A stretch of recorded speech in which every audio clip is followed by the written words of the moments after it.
All right. Well, hello, everyone, and welcome to another episode of the TFTuesday Podcast. My name is Zell. It's good to have you all back here again with us today. It is a very warm, sunny day outside, at least for me. I did some boxing for the first time, which was very exciting, and I definitely worked out some frustrations punching other people's hands. I'm joined by my illustrious co-host, K-Libra. How are you doing, K-Libra? Repent to your weather lords by going out and boxing? Is that what you're doing? You plan to do it that way? Yes. That's exactly what I was doing. I was repenting to them specifically by getting up a good sweat and some good cardio. Okay, excellent, because you need to be in good health out there if you want to stop your powers and oligarchs from destructing you and your planet. Thank you, weather is happening. Weather is happening. It is always happening. It has been happening. Will continue to happen. It is always happening. I'm doing all right. Got myself a nice new pen. Very exciting, guys. Yeah, but when they're like $50 a piece, you got to be excited about it, because you got to put pretty inks in there that do shimmeries and colors and stuff like that. We love shimmery colors. Yeah, that and reading. So I've been continuing to read. I'm reading a book called Risk, for those of you who don't know. And Risk is all about assessing fear and how we kind of fuck up doing that. And that's been a really interesting and enlightening read. And it just kind of proves like the things that we got to work against to be reasonable kinds of people. And even the guy who wrote it admits to really, really stupid thing he did in South Africa. But we don't have time for that story. We need to move along and let you know that our Patreon is something that is more important than that. It is more important to assess the risk of whether or not it's worth paying our Patreon because, you like this stuff, you're listening to it, and you feel like you want to put your money where the show is. Don't put it in your mouth. It's dirty. Yeah, that's true. We do not recommend clamping down on the dollar bills. You never know where they've been and if they've been sanitized properly. So, yep. Yeah. But, I'm very excited because we have an exciting guest with us today. And I've really liked his stuff for a while. So, Cherry, if you'd like to introduce yourself. Hello, I'm Cherry. I'm a TF artist. I enjoy drawing TF because it's very cool, I suppose.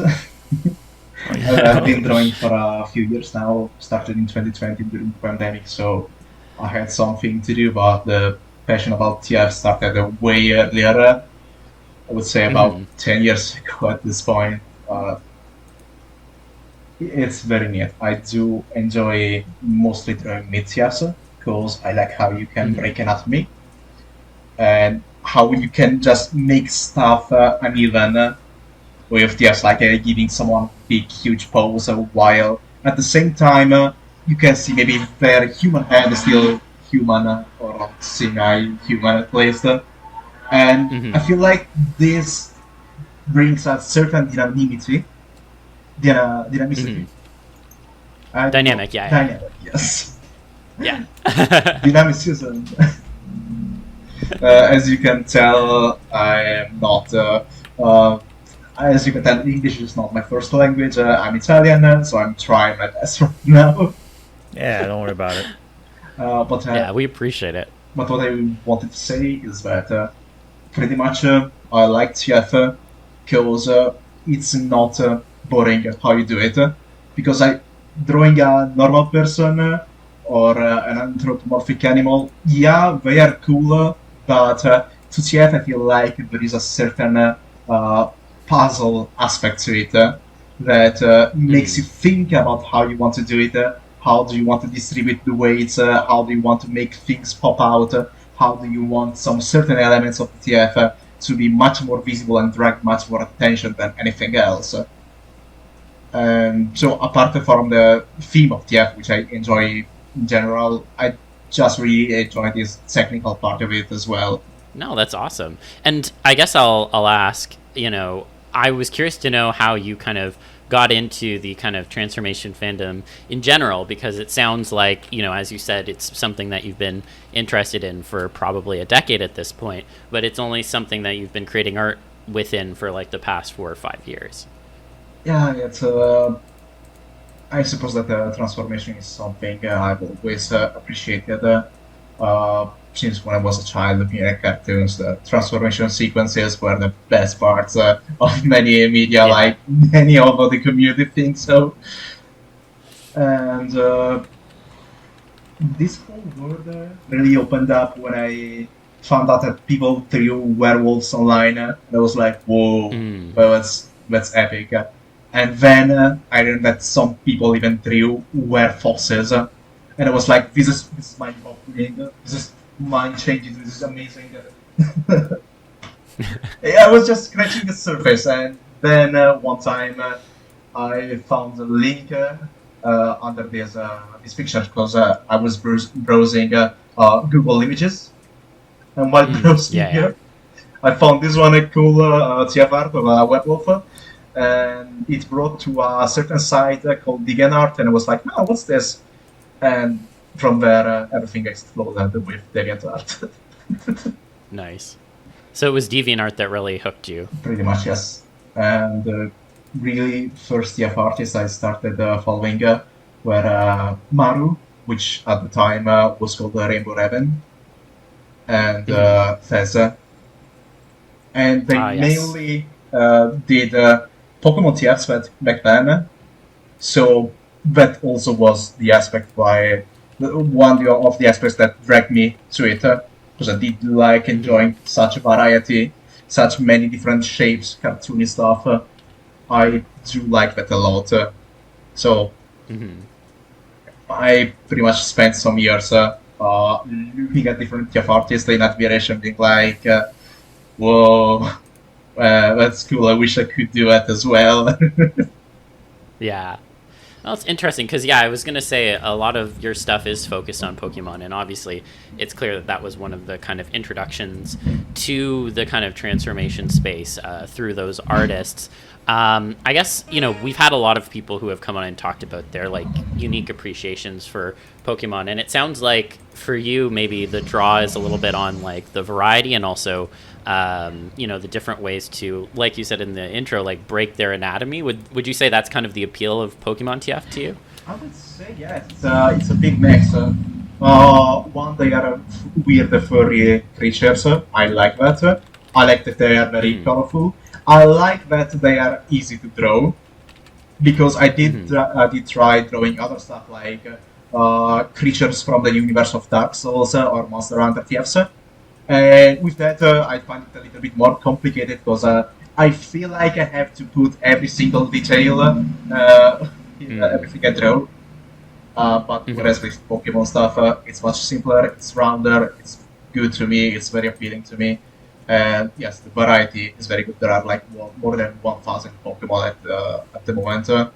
Even though I like to cycle between the same 30 Pokemon usually, because I do have my favorites. Oh yeah.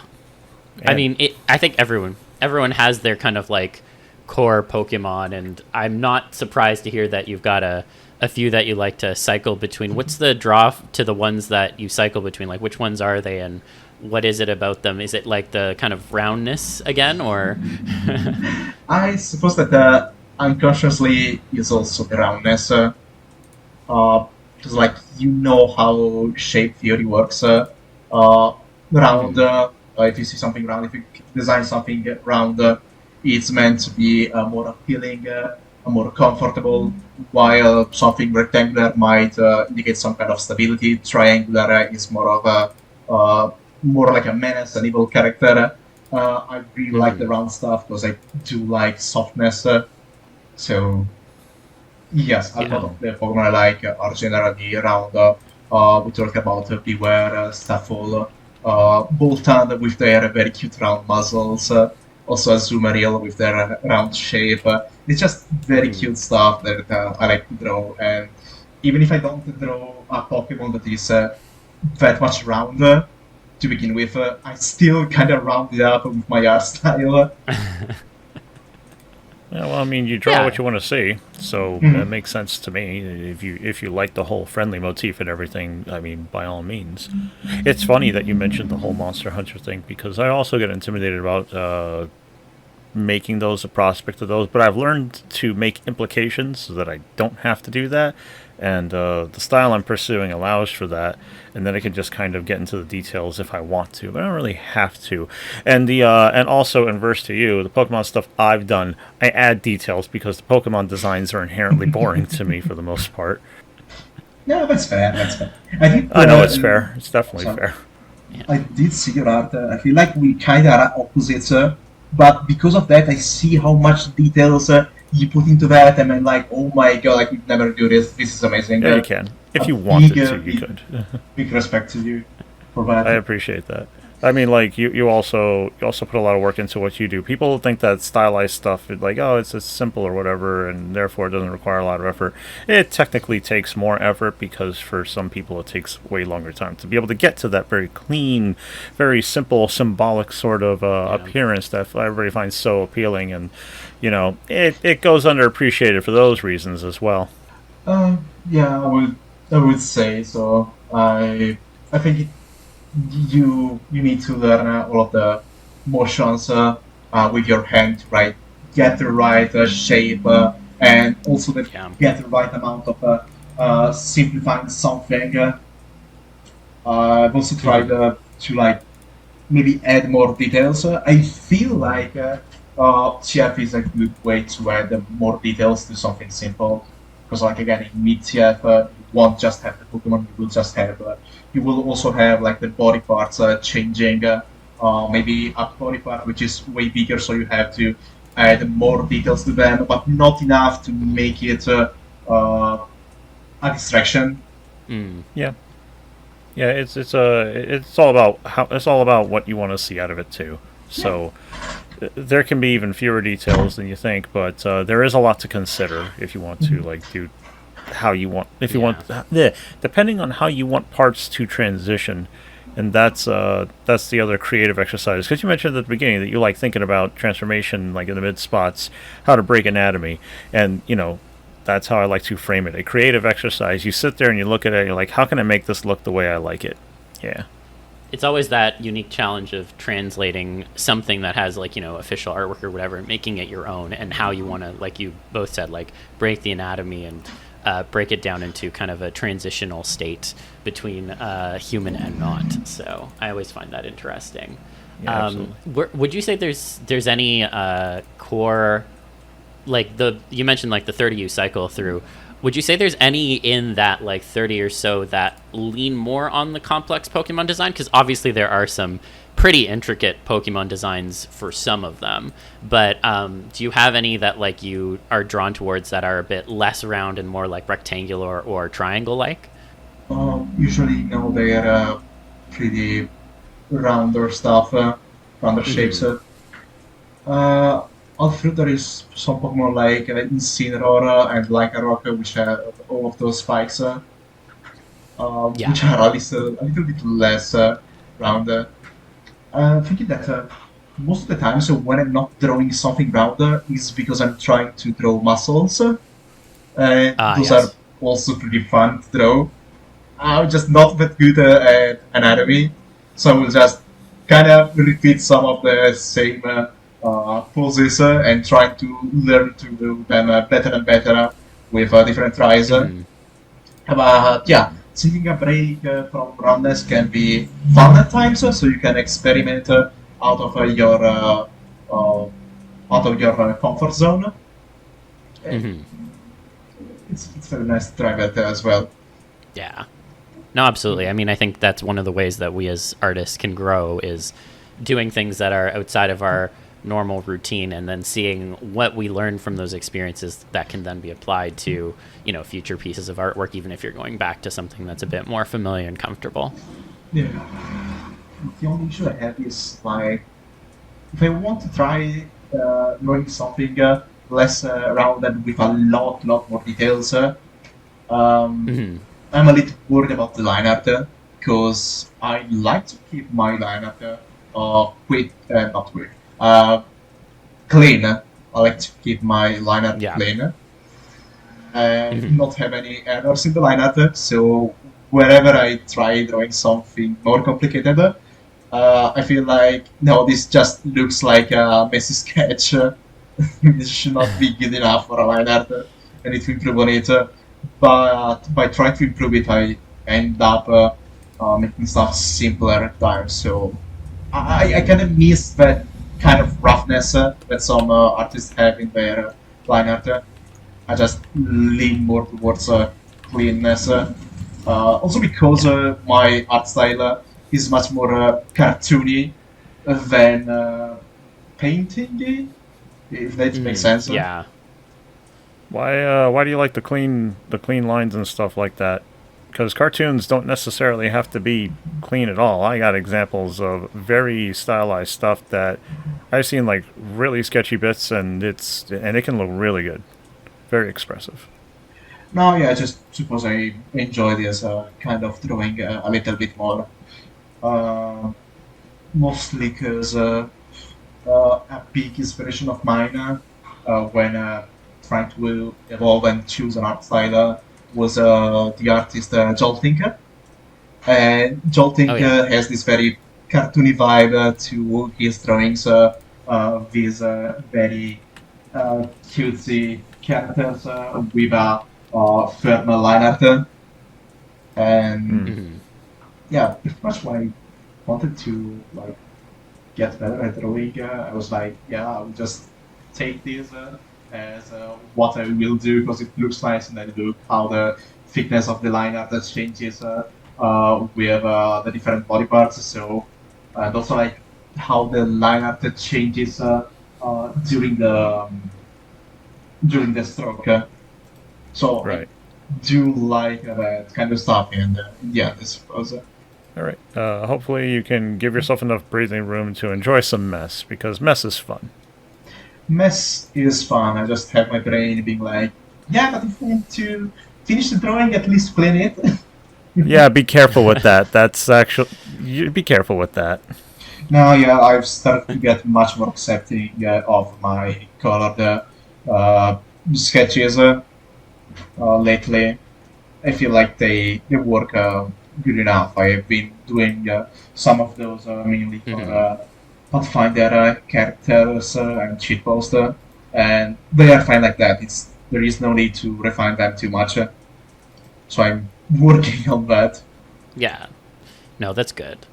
Um, I guess I'd also want to mention, Mhm. like, when it comes to some of the Pokemon stuff, I know that there's a lot of, like, oftentimes in your work, there's a lot of emphasis on getting larger or having, like, drastic size changes. And would you say that's, like, an important part of which Pokemon you like to depict in transformation? Or is that not really directional in terms of what you'll kind of want to draw? I feel like it's something very important to me. Is because one, larger is good. I do like making stuff bigger for some reasons, and one one reason why I like that is because you get to add much more dynamic to the drawing. Hmm. Because like shrinking, I feel like it has some action, but I feel like getting Yeah. bigger, exploding in proportions adds so much more to it. Uh, like serious. Look at I don't know, clothing. Uh, Hmm. you have a shirt on, and you become I don't know, a small Pokemon like a Rockruff. Hmm. Either you draw the clothing somewhere else, so not on the character, um, talking about post TF kind of stuff, or Yeah, yeah. you draw the character in the clothing, and in that way, basically, uh, they are just covered in clothing and you will barely see a thing. Whereas Hmm. with getting bigger, I feel like it gets more accentuated, like the growth, Hmm. because you get to draw the clothing just ripping apart and falling down, and sometimes just pieces of fabric shooting away. It's fun. Yeah. It sounds like it's more of a creative exercise to a degree of like, how am I going to depict the clothing in this situation based on wherever it is that the size or growth is centered on. Yeah, absolutely. Seems like you enjoy mulling over details. Ironically, you mentioned earlier how you kind of intimidated by doing Monster Hunter type creatures, but you think of a lot of things already. Yeah, it's just I don't want to take too much time for one drawing. Like, I don't want to take a whole week for it. I just want to take a few days for it. So I do not want to add too many details because I know I want to be precise on the details. I did try drawing some Monster Hunter TFs though, which was very fun. I need to draw more. Yeah, I gotcha. Would you consider yourself a perfectionist, by the way? In some ways, I would say so, because every time I draw something for myself, at least, I do my best to make the shapes work out, to have, I don't know, maybe some parts point out better, have a better pose and stuff like that. And I sometimes do that when I try to work on bigger projects. And I feel like you could see a difference in it. Let me take an example if you would like to see. Oh, absolutely. This one is not TF, is more of a suit. It's a Northern suit. And so I find it fun when he gives me some of this stuff to just try to continue it in a different style, more closer to his. So this was the result. It took like 1 or 2 weeks, I believe. I tried to be a perfectionist on the shapes, on the anatomy, on the folds of the clothing. Yeah, the folds are really good. But yes, earlier I was saying that I do try to be a perfectionist, but it's more because I want to learn how things work properly, how to do shapes properly, how to do shadows properly. So when I do some projects for myself, I will take my time, consult some friends to say, hey, do you think this work? Do you think this shadow is okay? Should I move it? Should I not put it there?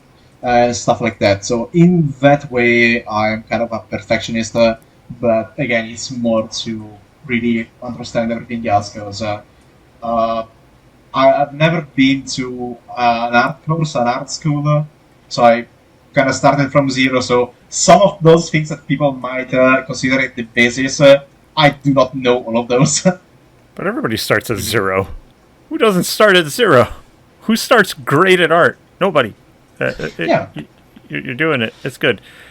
Well, I mean, okay. I'm glad you can find yourself paying loving attention to details, but I like to deconstruct the perfectionism thing, because that can get out of control real easily. So I just ask you, keep an eye on that. No, it's tiring to try to be perfect. I've got a couple of friends that are way too much perfectionist. Yep, and so, it could happen to anybody. Yeah, absolutely. Yeah.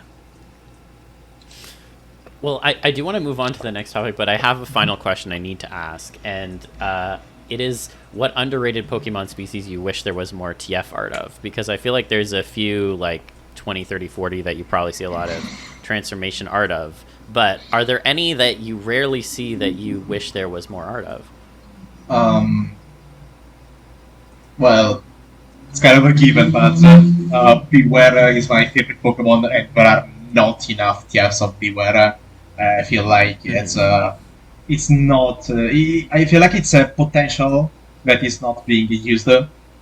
I luckily got a lot of people convert into the Bewear cult, and they want Bewear TFs now. Good. And other than Bewear, I really like Voltund, as I was mentioning before. It's just a very cute dog Pokemon, but most people are on to Lycanroc, and Lycanroc is absolutely peak. Each form of it is peak. But like, it's kind of a little bit of overused, but that's a given, because it's an anthropomorphic animal, and most of the Pokemon you will see in TFs are anthropomorphic, like Lucario, Zorua, no, not Zorua, Zoroark, Braixen, that kind of stuff.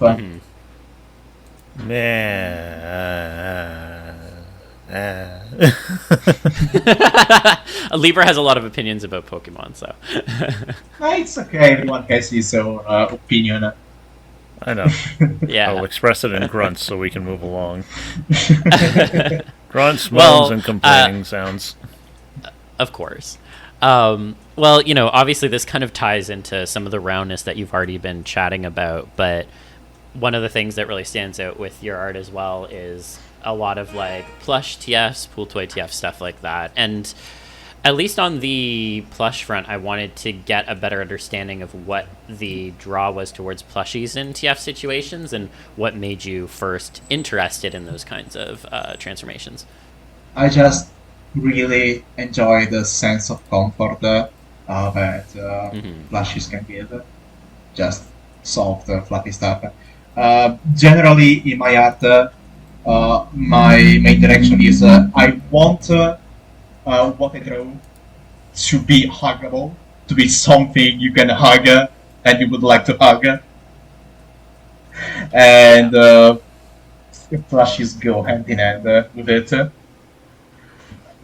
I would say that plushy TFs, I started drawing them also with the influence of two friends of mine. One draws plush suits and very cool action scenes. The other one draws mainly plushy TFs, not plush suits. They do draw some very cool plush suits and Kikus at times though. Anyways, plushies are very fun to draw because you can just have fun with the proportions, as I was saying before, because a plushie is not like a human where you have bones. Mm-hmm. A plushie is just a plushie. So you can just squeeze parts and large parts, and I do like doing that a lot. I don't know, think about your hand, and just two fingers are merging, and they are overfilling with stuff, with padding inside. And so you get a sense of swelling, of rapid growth in TF, stuff like that. Maybe your feet just turning into a single mitten that is just exploding in size with padding and stuff like that. And also you get to draw very cutesy stuff, maybe like adding patches or button or zippers. Stuff like that. Yeah. I feel like it's very toy-like, it's very playful, so it's fun details to add in. Okay. Yeah. That's understandable. Let me see, because okay, so you don't really like you don't really find people very interesting to draw. You said, right? It's just kind of like whatever about it. Yeah, I just feel like drawing. Well, one, I'm not good at normal poses, I should learn them. And also, yeah, I feel like drawing some normal dude walking, I do not find the appeal to it. I'm like, okay, all the body is the same, there is no cartoonish proportions, there is not much really going on to me. I just really like seeing some changes happening. It had some kind of chaos or something. Sometimes it's not even chaos. Sometimes it's very soothing, mind-numbing TFs that just hypnotize you into a state of trance and being chill, stuff like that. Okay. It's also very fun to do. Yeah, let's just say you got some very interesting,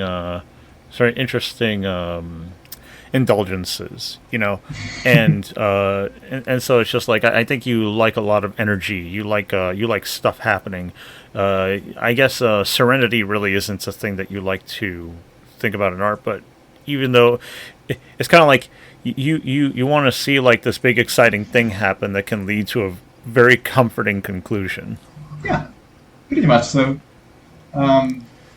The comforting conclusion is very good. Sometimes it's very nice to just draw that in a post-TF.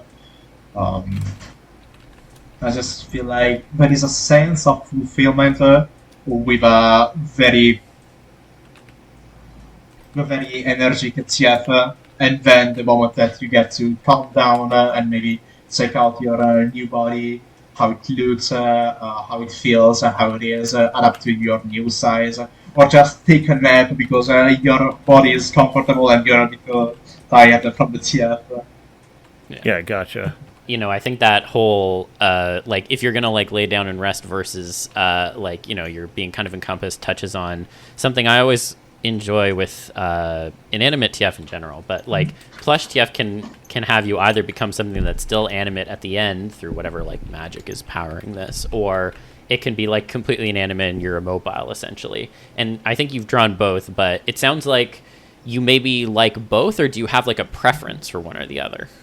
I would say that I really like both, but if I were to give a preference, I would say that if it's a TF for myself, I would probably give it living inanimate.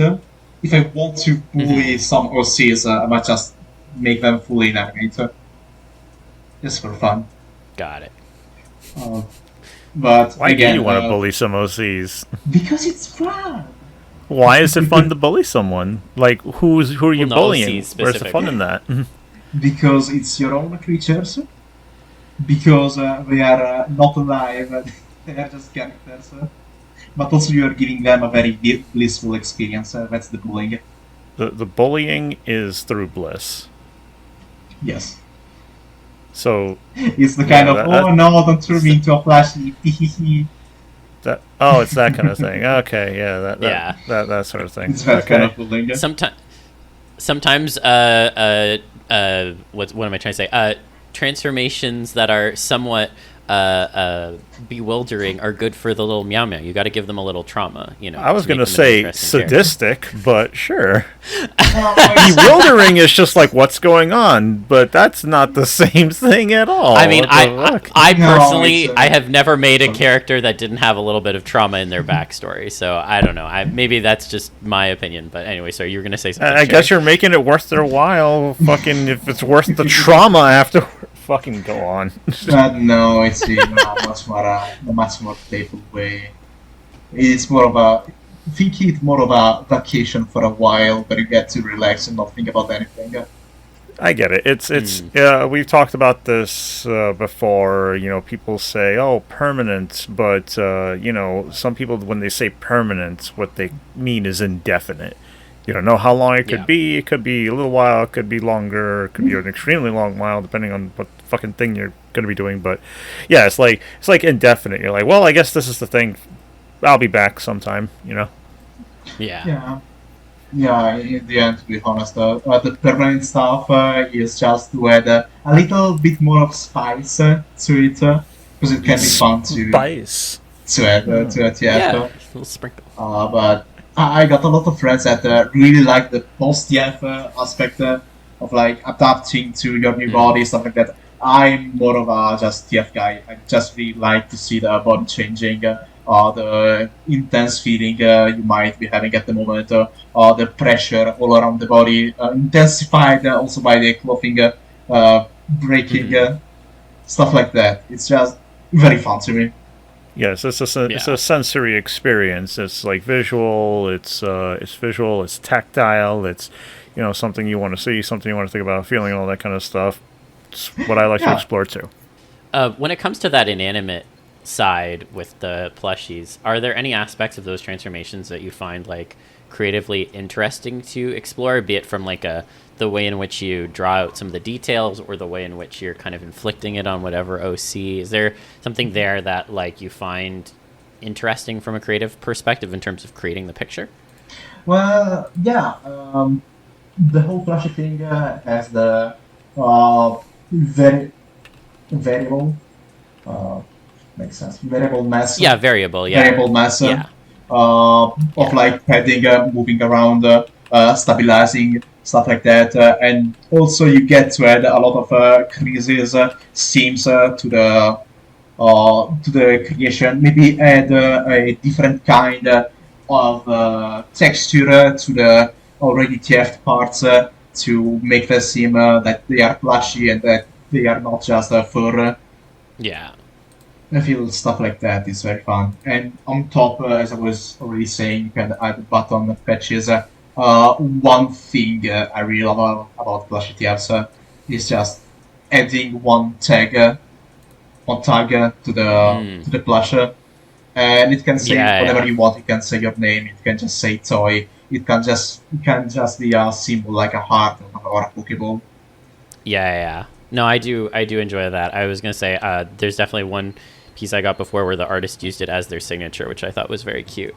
There's a lot you can do with the tag, so I definitely see the appeal there. Mm-hmm. Thanks. Yeah, I love my red pandas. Sky is so fucking poggers. It's so good. I love it. Yeah. And they have a very good anatomy. I need to learn it as well. Yeah. Hey, it's something that comes with time and practice, right? So yeah, I suppose so. I gotta throw some pool toy talk in here too, because I do very much love my pool toys, and you've done a few of them. So is there a similar kind of draw with those, or is there a slightly different angle for you in terms of the appeal? I feel like drawing a pool toy is, at least from how I drew them, drawing a pool toy and drawing a plush is very much similar. Because in the end it still creases and folds, and you can expand some areas with the air filling in. And then just stuff that changes are adding nozzles and adding those seams, which are different kind of seams from the plush, because they are just plastic stuff merging. If it makes sense. I just prefer plushies because I feel like there is much more mess in a plushie, and with an inflatable, it's just air inside.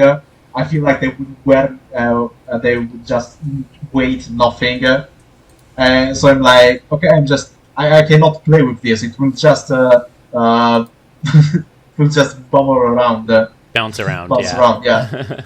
But they do have some fun stuff, like the permagreens. They are absolutely nice to draw. Either you just draw yourself with a permagreen and your eyes giving a different emotion, maybe just looking down a little bit worried, or just eyes up, blissful, just enjoying the TF. That is a thing I like a lot. The contrast in the facial expression. Yeah, absolutely. I like having fun with facial expressions. I like to exaggerate them. I like maybe to draw one eye much bigger than the other because it's me TF. No, that makes sense to me. And I know that like it's something that you've also used in part to kind of convey mental changes or like personality changes or things like that in a few of the pieces I've seen. Oh yeah, stuff like that. It's very fun to draw. Maybe it's different to understand if it's just my mental alterations, identity death, or just someone going into a hypnotic trance. So for stuff like that, you might have to add some other factors, like maybe a dialogue or stuff like that. Even though I prefer to leave it up to the viewer, and have less text, as much I want to have the minimum text possible on my drawings, because I would just want them to be something you just look at and understand what's going on. Even though I think context is fun, but I like to give something in a language that everyone can understand, if that makes sense. Yeah. No, that makes sense. You almost want to let the viewer project their own sort of reading of the situation onto the piece, whatever that may be, and you leave the rest up to kind of, you can interpret my intent however you want kind of vibe. Yeah, no, that makes sense. Would you say I gotta ask one more pool toy question because I do love my pool toys. What would you say is your favorite part to depict in the pool toy transformation? Like, is it the permagrin, or is there another part that you like, or is there like a favorite stage to it that you like to lean towards in terms of depicting when you have like creative freedom? I would say that my favorite part is the permagrin, the face just warmth out into a muscle. That's very cute to do. But also I've been sketching and drawing some other kind of pool toys, like ring pool toys. The ring part is very fun to draw. I saw one of those from Faux Fox. They posted Yes. that 1, 2 years ago, some stuff like that, and that stuck in my mind. So Hmm. I wanted to try it as well. And now that I've tried it, I want to do more because they're very fun. No, that's good. I think we absorb so much influence from the art around ourselves, and it's always good to see something that someone else has done and be like, I want to do something like that, but Yes, with my own sort of spin on it. yes. Yeah, Also That's because how it it's works. fun to try new stuff and yeah, vary whatever you're absolutely. doing.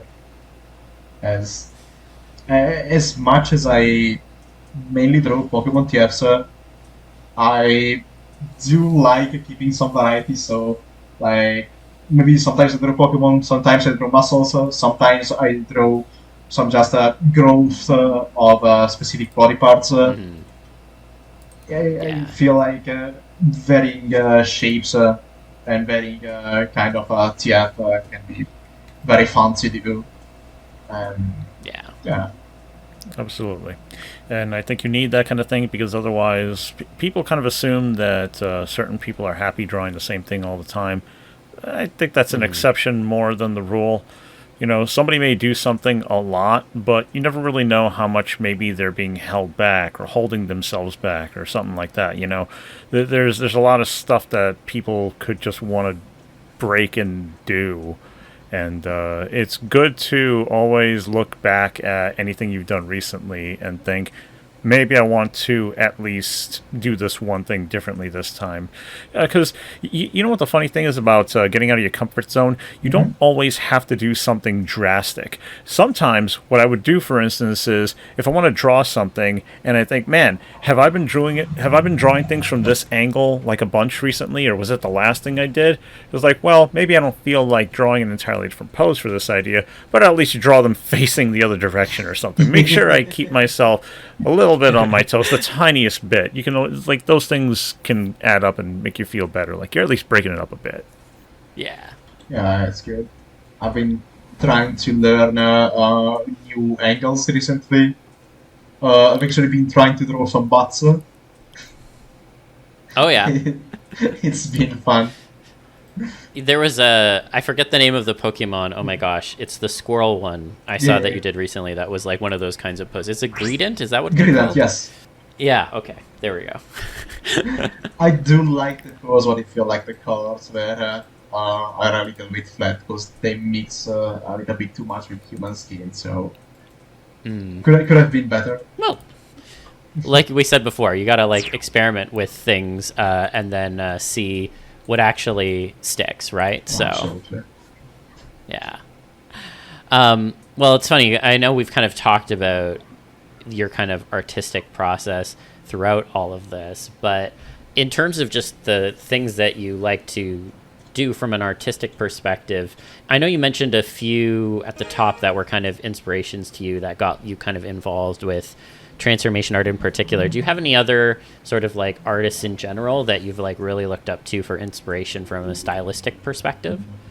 I would say that the main artist I looked up to uh, form my art style were Jolting for Hmm. the art style in general. Uh, Yeah. Archer Mouse. Archer Mouse is the plush suit guy.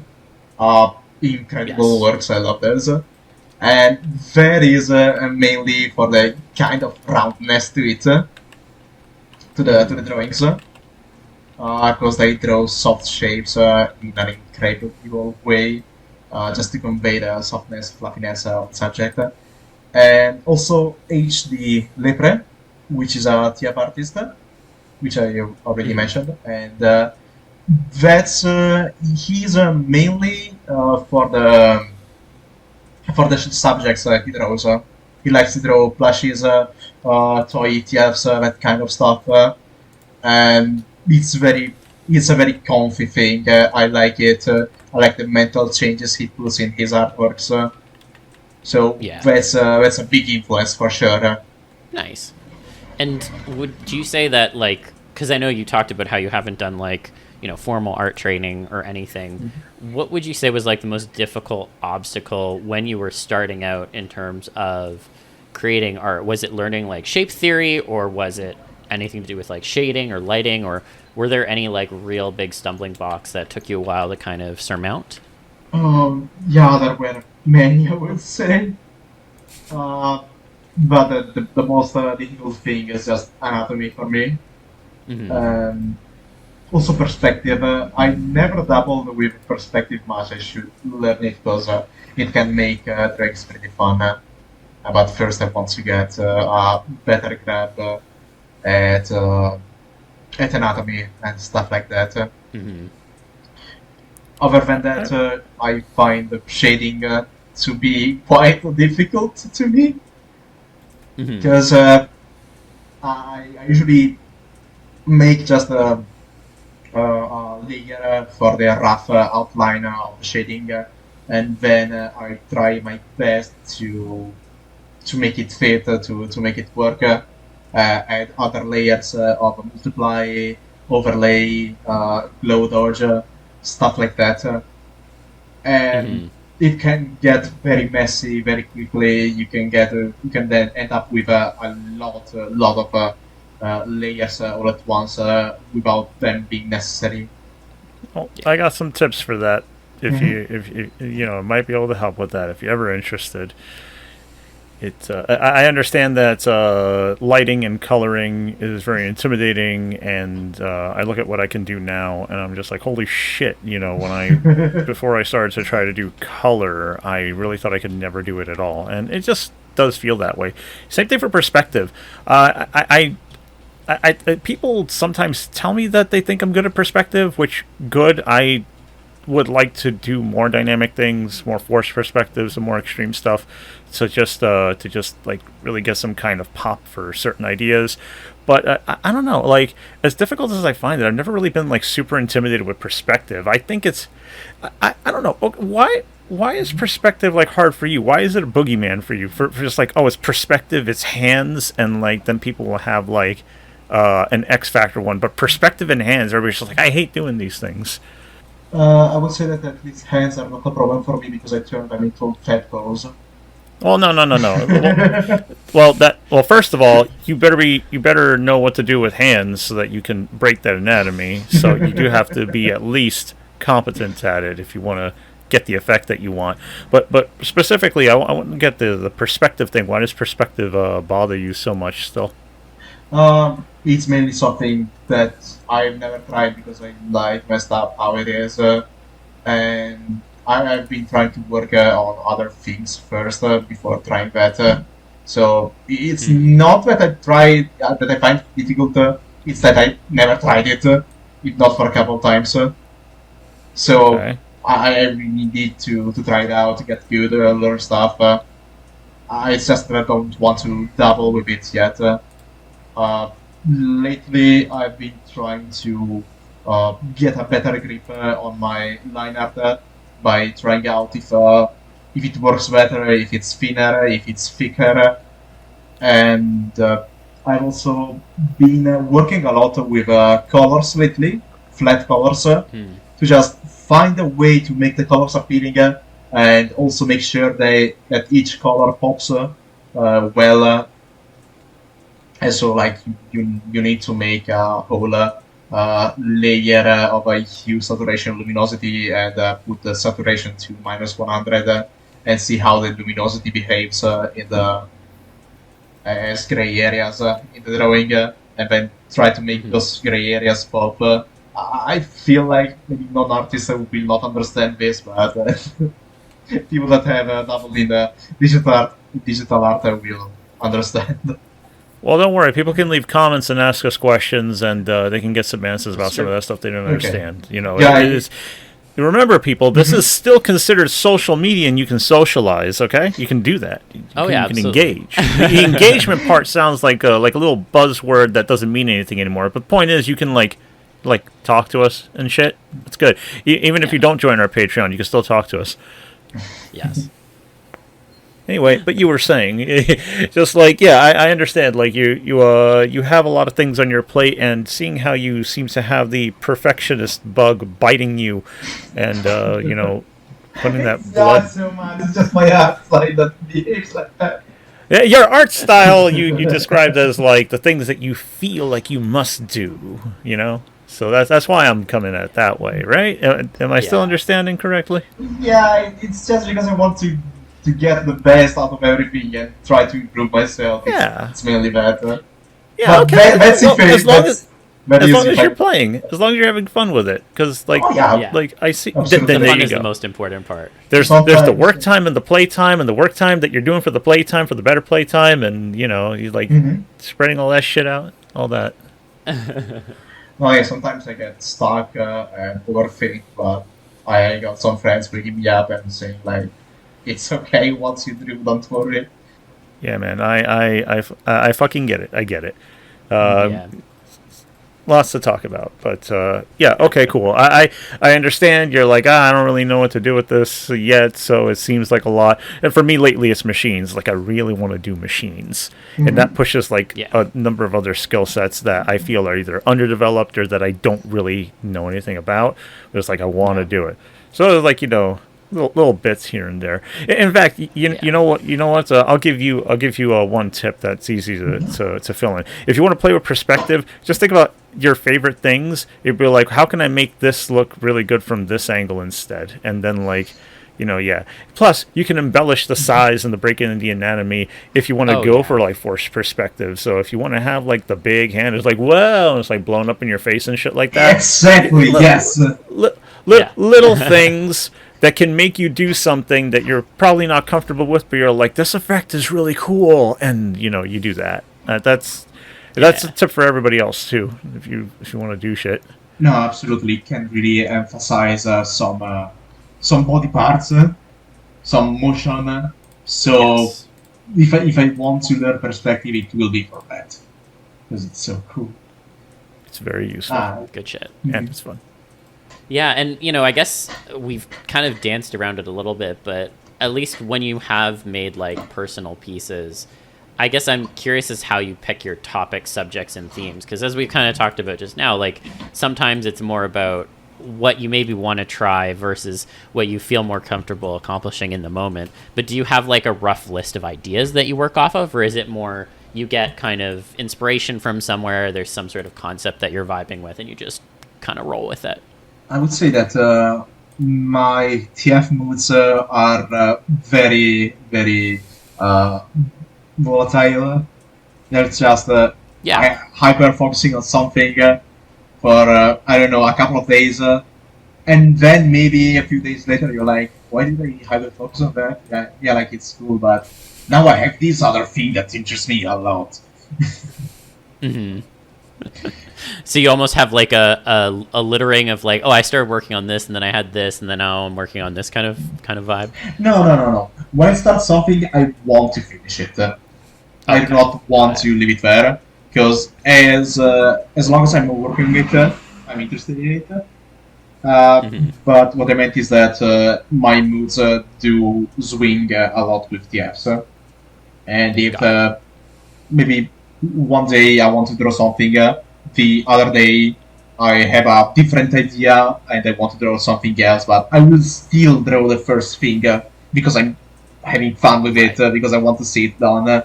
Because when you finish a drawing and you see it done, you're like, oh my god, have I really drawn this? Is this real?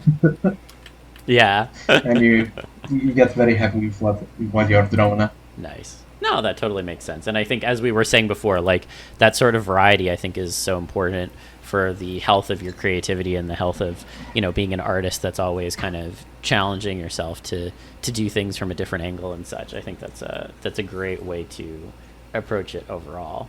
I guess I would also be curious about something else, though, in a bit of a different slant. We've had some artists who have come on before who have noted that they feel like being designated as just a like quote unquote TF artist can feel a little bit restricting in terms of like, oh, the expectations you set on yourself or the expectations that perhaps you feel your audience is setting upon yourself. And so I wanted to know if you felt restricted by being in the transformation fandom at all, or has it been freeing because that's where your interests really lie as a whole? I would say that I do enjoy being perceived as a TF artist. Okay.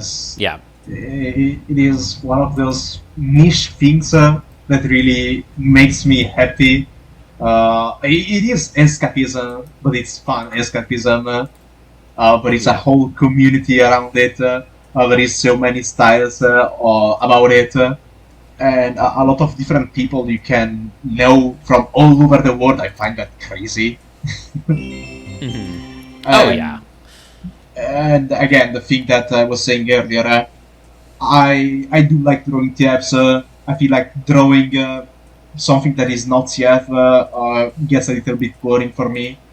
So I'm good at being a TF artist, or at least drawing the stuff that modifies the body. Like, I don't know, inflation can be also very fun. Gender bend can also be very fun, as long as there is some change or weird body proportions. I like it. Yeah. If anything, I feel like I built myself some kind of image to other people, and I'm like the guy that draws round stuff and silly stuff. Maybe sometimes I want to get a little bit more weirder with my TFs. I've drawn some other stuff that is not. It's still QCTF. It's just a little bit more weirder. But I have not posted much of it because I'm like, maybe people won't like it. But I'm growing a little bit more open to it because I still see people enjoying it if I share it on servers or my Telegram channel. So I'm like, yeah, I might just post it at some point. Like what's like what weird things, if you are willing to say? No, it's stuff like, I don't know, maybe weird anatomy, like putting a hind pose on instead of hands. It's like feet pose. It's fun stuff to me. I like drawing it. Right. But at the same time, I'm like, I don't know if my audience likes feet.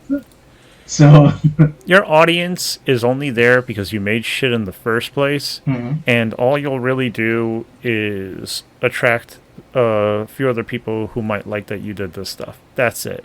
And if they want to go away because sometimes you won't cater to them, fuck them. Yeah, it's not really because of that. It's just myself being a little bit shy and being like, I'm telling the shy part of you to not listen to those motherfuckers. Fuck them. They're wrong. Yeah, they are. There have been times where I've been sitting in the stream and be like, "Oh, you're doing this today. Well, I guess I'm gonna go now." I'm like, "Thanks, asshole. Thank you for just saying this isn't worth my time to my face." Like, what's the point of that? To tell me that for some reason I should stop because you might go away? Fuck you. I already had somebody else like years ago tell me, "Oh man, if you keep drawing porn, you're gonna lose fans." Really?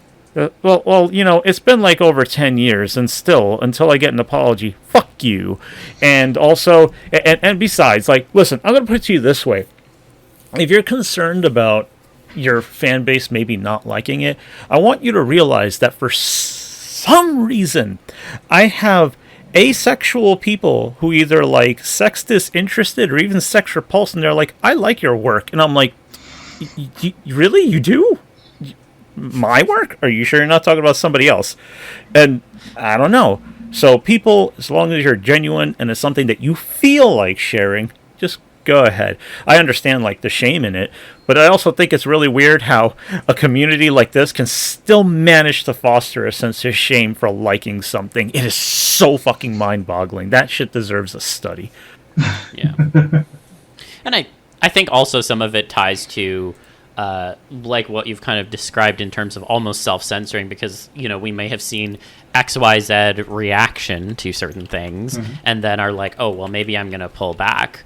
I think that, you know, a lot of the mental games that we play in our heads about what we think people will think or feel or what have you contributes in part to it as well. Not everything is like the TF community is not just people who like werewolves or something. Like it's not to call out werewolf enjoyers. I love werewolves, but like there are so many things that fit under that umbrella, and I don't think that we should be self-imposing restrictions just because we think someone else may not. Because as Libra said, like, you will get people who you would never have considered liking your stuff to be like, yeah, that stuff's really good. I really like that. So I don't know. I think it's something that you should bear in mind too. That you're not running a business. Can be more open than we think. Exactly. They're not going to help you live. If you stop drawing tomorrow, they're going to be like, oh, I wonder whatever happened to them. I know they posted saying they're having trouble, but meh, I hope they're okay. Like, that doesn't happen to too many people. I know it does sometimes. Don't point out the fucking edge cases. I've already seen some. I've even been a part of it. But, like, it doesn't, it's not that tight a thing. You're doing this for you. There wouldn't be this with people just being like, hey, I drew this thing that I really love, and then just put it on there for somebody to enjoy. That's the meat of all of this. Always remember that. Yeah. No, that's very, very true. Trying to get out of this kind of shell I have found. I'm still a little bit shy, but I did post a little bit of that, and people seem to enjoy it, so I will post the rest at some point. Absolutely. Good. No, I think that's good. Yeah, the thing is that I still have a lot of drawings in my folders that I still have to post, but I pretty much just keep them there for like moments where I have exams, so I won't be able to draw as much, and like that I will still be able to have some constancy to my posting. Yeah. So yes, totally so my profile is still alive in some way. It's It's for the moments of I've growth. had that worry before too. Yeah. No worries about that. You do this stuff because you want to. You share what you want to because you want to, and that's it. Whatever you fucking work for, you work. But otherwise, like, you owe nobody anything. Yeah. Yeah. That's true. That is true. Awesome. Well, we did have some audience questions that I wanted to make sure we had time to get to. And the first question is from Schrodinger's. And so the question is, if for some reason you were approached by a wealthy patron of the arts who is also a TF enthusiast, offering to fund any sort of TF project you could imagine, what would you pick to pursue? And so the questioner also provided examples like, like a huge comic project, a game, a film, anything art related where money is basically no object. Oh. Okay. Yeah.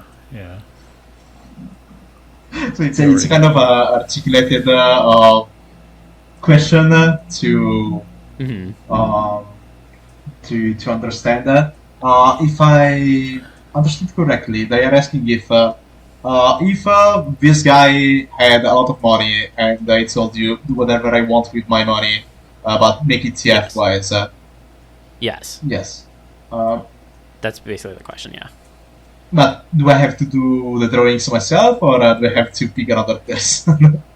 You could pick someone else to do it. You could get someone else to finance or like to create whatever it is. It's basically they're like, I'm the TF donor. You get to direct that money in some way, basically. Yeah, that means forming a team. That means like, okay, all the money goes to me, and I will spend 20 years doing this one thing exclusively by myself. Whatever the fuck you want. Yeah. That is pretty. It's pretty hard to. Did you have an answer, Libra? Did you want to go first? Yeah, the thing that came to mind was like I would like to make the kind of I want to make porn. I want to make like a maybe animated. Yeah, I'd like some very lovingly animated porn. I want something that takes like a good long time. I have like a roughly half hour block of just like a bit of a narrative and just enjoying like the pacing and everything like that, and having something that isn't goddamn werewolves get like some good attention and just have a lot of fun with that. And it's because I don't feel very represented with the stuff that gets animated, so it's very frustrating. And yeah, I think I'd want to do that. Frankly, I have a bunch of ideas, but that was the first one that I thought of. No, that's a solid one.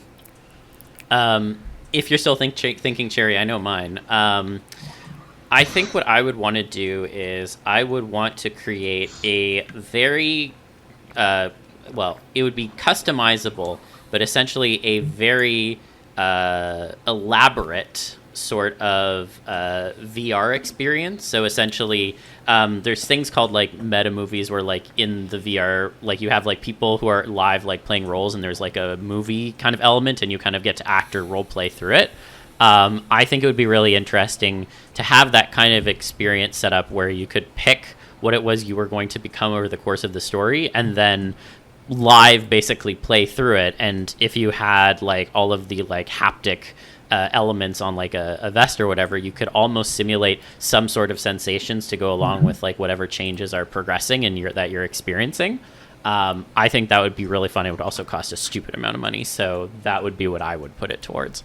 Yeah, it is good, but I feel like from a VR kind of stuff, you do not see enough of yourself. So unless they put you in front of a mirror, I will not try to it. There's a function in VR where you can pull up a mirror at any moment, so you can always see what you look like. So that cool. Is already solved. Yeah. I saw a lot of furries having fun in VR chat, and it seems very much fun to play around with. Yeah. But have you thought of one for yourself, a thing you'd want to get funded? Yeah, probably I would also go with an animation, like high budget animation. I would not say something too quick. Yeah, something lasting, like a TF lasting a few minutes at least, showing the various parts of the body, changing. But yes, as Libra was saying, is in a more of a erotic way. That would be pretty cool. I have to say. Yeah, because I did see some kind of animation. There was like this one weight gain training animation I saw some time ago of I don't remember the artist, but it was like this antelope running on a treadmill, but instead of losing weight, they gain the weight every day, and at some point they just break the treadmill. Like that was high budget animation. It costed like $1,500 if you wanted your character doing that kind of stuff. That kind of stuff at TF would be amazing. Nice. No, I dig it. Nice. And the other question I have here is from Other Side. And so Other Side wants to know, what was your experience going to a furry convention for the first time? You go first, Cherry.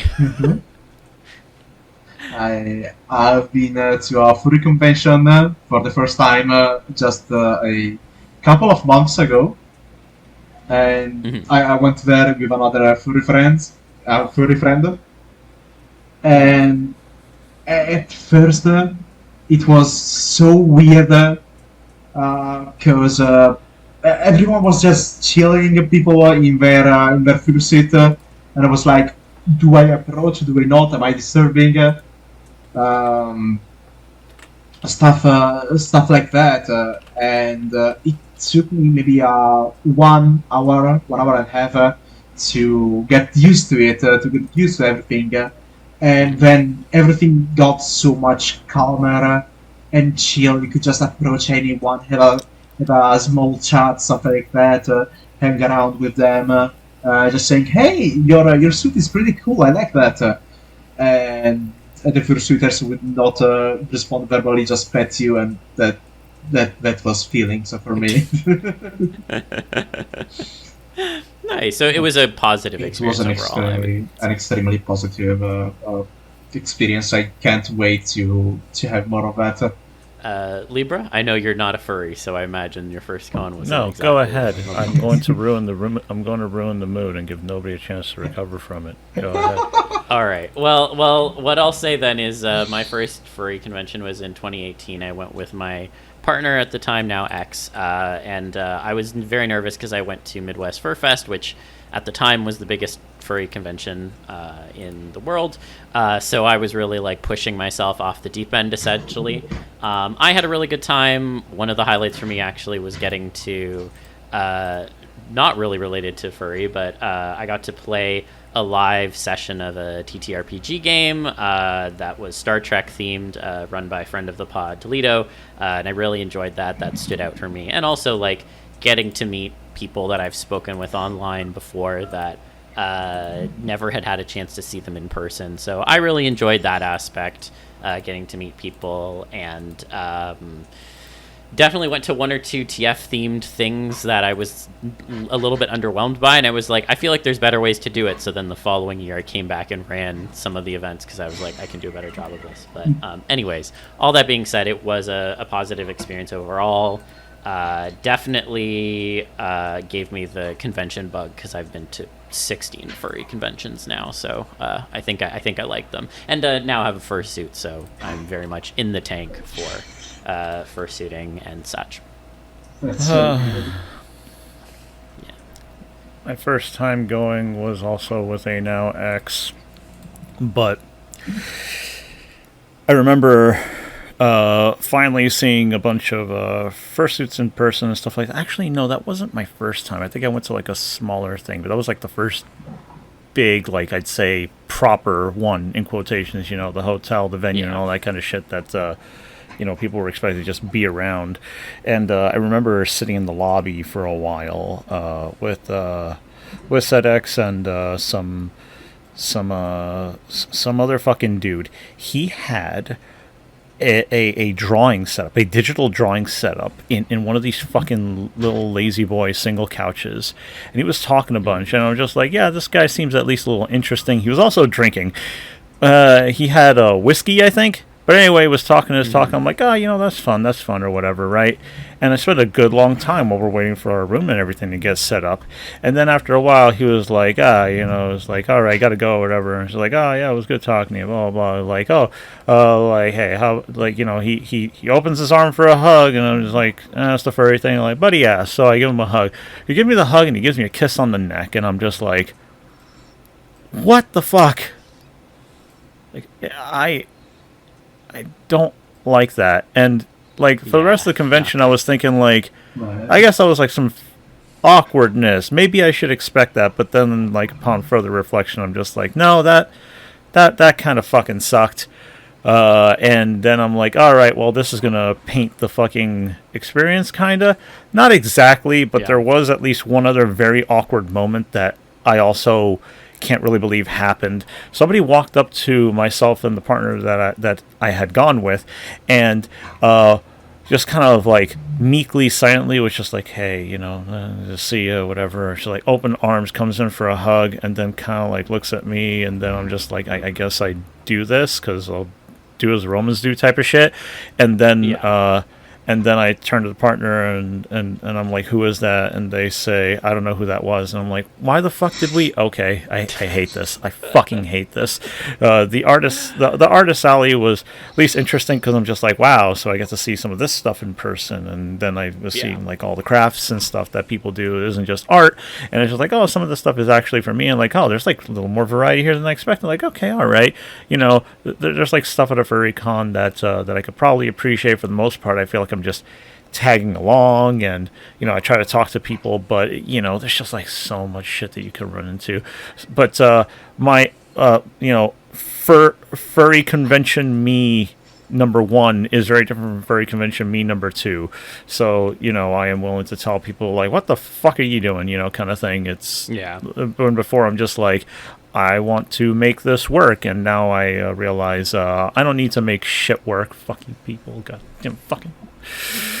Although I will say though, it has gotten better because also I have my tastes have expanded, so there's more than I can appreciate. I understand the like variety of things that can happen at a furry convention, and like the fact that I'm there alone is like, I'm curious, and I'm with somebody else who's curious at least, and we know we can find like at least maybe some like monster fucker stuff here and there. It's like when I went to MFF. And I was like, Jesus Christ, this is the real shit? It's a lot. And then I found the table of Koi and Shy, which is like this art duo. And I'm just like, this shit is for me. This is for me, and it's so good. these people don't deserve you. What are you doing here? And that's so it's like, go to a fur con, you might have something, and if the venue's good, you can enjoy the pool. Pool is nice. There's your story. Always good. Two stories. I appreciate it. Yeah, 2 stories. Oh man. Yeah. Well, that was all the questions I had from the audience. I don't know, Cherry, if you had any questions for us. I don't think so. I think we talked about a lot. I don't have questions coming up on top of my mind right now. Yeah, that's All cool. good, all good. Maybe Nice. how long have you been in the TF community? That would be interesting to know. Yeah. So I think my first exposure to transformation media would have been back in 2005. And then I have been actively making art in this space since, I want to say, 2010. So for me, it's been 15 years of making art in the TF community, which makes me want to crumple into dust a little bit. But You're a grey muzzle that's now. yeah, You're well, old. yeah. Well, you know what they say about being over 30 in the community, but like I honestly, I think the What coolest do they people say? are at that age. Yeah. No, what do they say? They're like, that's when you become a gray muzzle and like blah blah blah. Fuck you people. God, I'm just so angry about that. I'm 30 now and I'm an old man. You know what that means? That there's a bunch of motherfuckers who didn't take care of themselves, and now that they're 30 years old, they feel 15 years older than they need to, and that's their fucking No, fault. it's not the 30-year-old saying this. It's the young people who are saying The that, young so. people probably are hearing these other motherfuckers who didn't take care of themselves at 30 years old, because I remember seeing people my age who looked 20 fucking years younger. Now I can shave and still get carded, and I'm 30 fucking 9. What a bunch of fucking pussies. You know what the other thing that pisses me off is? Oh, you're 30, you're a gray muzzle now. Oh man, that kind of sucks. It sounds like it sucks. You're joking about it like it sucks, but you're not going to quit the game of life yet, are you? Don't fuck with me. Don't fuck with people like that. So I mean, age comes for disrespectful. everyone, right? So It does, and then you can either die young, or you don't want to die young, do you? You don't even want to die old. You gotta Nobody wants embrace to it at die. the end of the day. There's a song called "Crushing 30s." It's a good song. Fucking 30 years old, you're a gray muzzle. Also, I didn't even start to go gray until my late 30s, and I'm not barely going. Fuck you people. Fuck you people.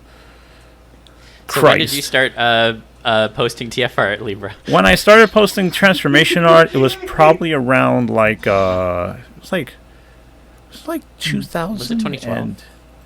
Was it 2012? Actually, it was probably 2012, possibly 2011. I think I might have been posting maybe a little bit before then, but I know I made my FA account on on 20. FA, I cannot forget the night that I actually opened my FA account, because that's when Hurricane Sandy flooded me out of my living space. Yep. Yeah. Made it while the hurricane was coming in and all the stuff was on blocks and elevated, and hoping that water wouldn't pour in through the windows, and it totally fucking did. And I'm like, well, I guess I have an FA now. Never thought I'd do this. Oh man, the ocean's crawling up the street. We better go. That was the night. So yeah, I around 2012, a bit before, and I think I was posting to transfer before FA for a while. Yeah. So Transfer was still big back then, so that would make sense. yeah, I put it up on DA, and then I made an FA. It feels like several months later, so the safest guess is 2012-ish. So yeah, there you go. So do you have your cane with or without the tennis balls?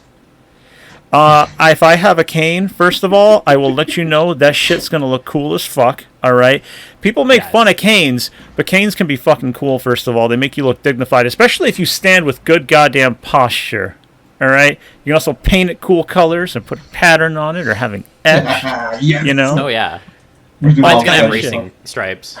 And a cane has to be solid. It is a fuck. Like, what are you gonna do? Hit me with your cane? Yes, I will. I will. Oh God, it will be just a very long baton. It's a portable weapon. Okay, asshole. Yeah. A very, very long baton. You're to do, old man. Bah, bah, bah. My jaw. No, you gotta watch out. Yeah, my jaw, my spleen. Internet tough guy talking. Yes, but I do relish the idea of beating some dickhead with a cane right now.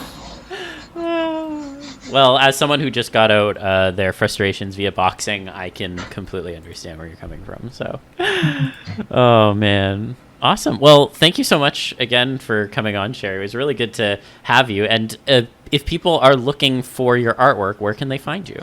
They can find me on Blue Sky, where I post my newer stuff at least every TFTuesday. And I also have a Telegram channel where I have posted all of my backlog that got disintegrated back in the days because I decided to nuke my Twitter because I did not like the place anymore. Yeah. So you can find me over there. The Telegram link is in the Blue Sky bio, if anyone is interested. And also, thank you a lot, you two, for having me on the podcast. It has been a very fun experience. It's been a very fun talk. Awesome. No, I'm really glad to hear that. It was great to have you on, and really looking forward to see what you start posting next, and hopefully posting some of that stuff that you're feeling a little more reserved about. So. Yeah, absolutely. I've also started posting some non-TF stuff like the Pathfinder shit post and things. So like I feel a little bit more free in that kind of sense. Amazing. Good. Awesome. Well, thank you so much again for coming on, and thank you everyone for listening to this week's episode. I hope that you enjoyed listening to it as much as we did recording it. And in the meantime, I hope that you stay hydrated. Don't get heat stroke. It's pretty hot out there in the northern hemisphere, and keep an open mind and stay TFy, and we'll see you back here again next week. See ya. I don't have a lot of advice, but just explore the dark corners of your mind. Probably find something cool there. Yeah, illuminate them. Glowing stick.